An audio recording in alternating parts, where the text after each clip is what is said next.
Welcome to the Transitions Daily podcast. Transitions Daily is an online recovery group that offers a daily distribution of popular recovery resources accompanied by a secret Facebook group for discussion.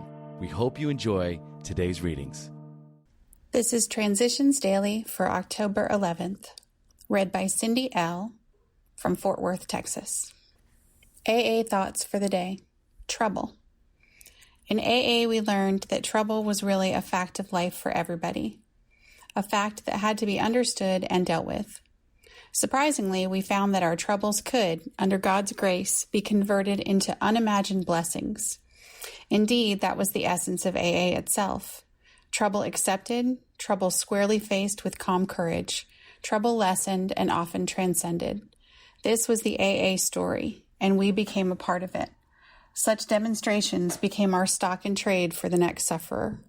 As Bill sees it, page 110, thought to consider, God enters us through our wounds.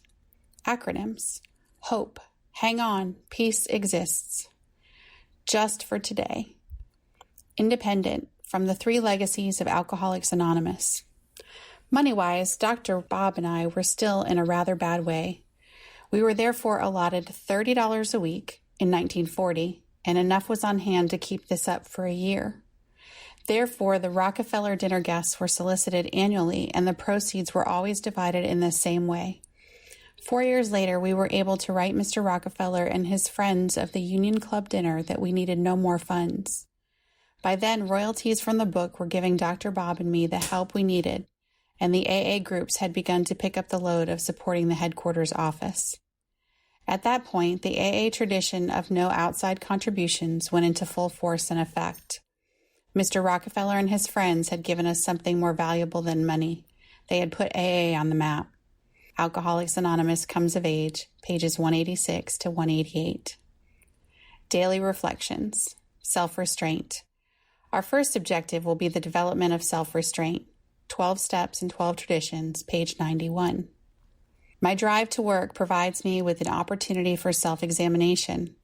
One day, while making this trip, I began to review my progress in sobriety and was not happy with what I saw. I hoped that, as the work progressed, I would forgive these troublesome thoughts. But as one disappointment after another kept coming, my discontent only increased, and the pressures within me kept mounting. I retreated to an isolated table in the lounge and asked myself how I could make the most of the rest of the day. In the past, when things went wrong, I instinctively wanted to fight back. But during the short time I had been trying to live the AA program, I had learned to step back and take a look at myself. I recognized that although I was not the person I wanted to be, I had learned to not react in my old ways. Those old patterns of behavior only brought sorrow and hurt to me and to others. I returned to my workstation, determined to make the day a productive one, thanking God for the chance to make progress that day.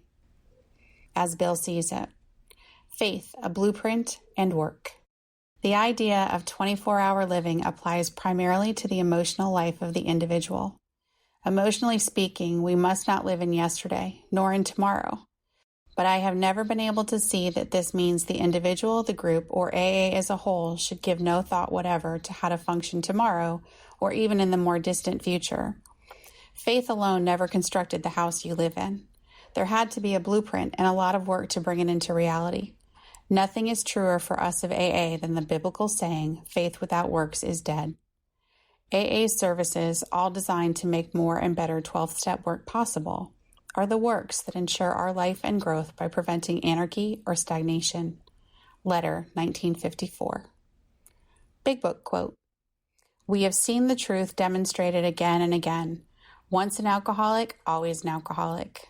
Commencing to drink after a period of sobriety, we are in a short time as bad as ever.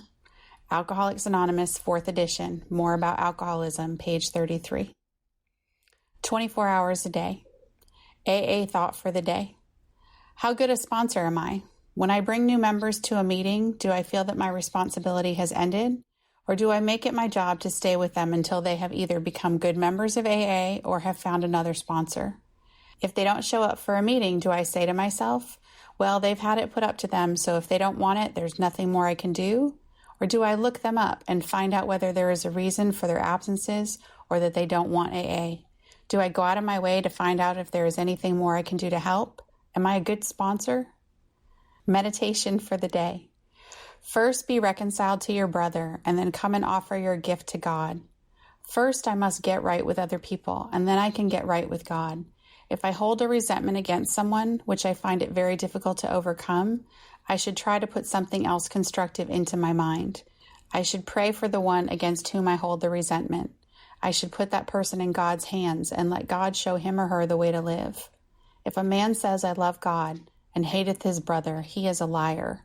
For he that loveth not his brother whom he hath seen, how can he love God whom he hath not seen? Prayer for the day. I pray that I may see something good in every person, even one I dislike, and that I may let God develop the good in that person. Hazelden Foundation, P.O. Box 176, Center City, Minnesota, 55012. I am Cindy, and I am an alcoholic. We hope you enjoyed today's readings. You can also receive Transitions Daily via email and discuss today's readings in our secret Facebook group. So for more information, go to dailyaaemails.com today. Other than the 24 hours a day reading, unless otherwise specified, all quotes copyright Alcoholics Anonymous World Services, Inc., 1952 through 2001.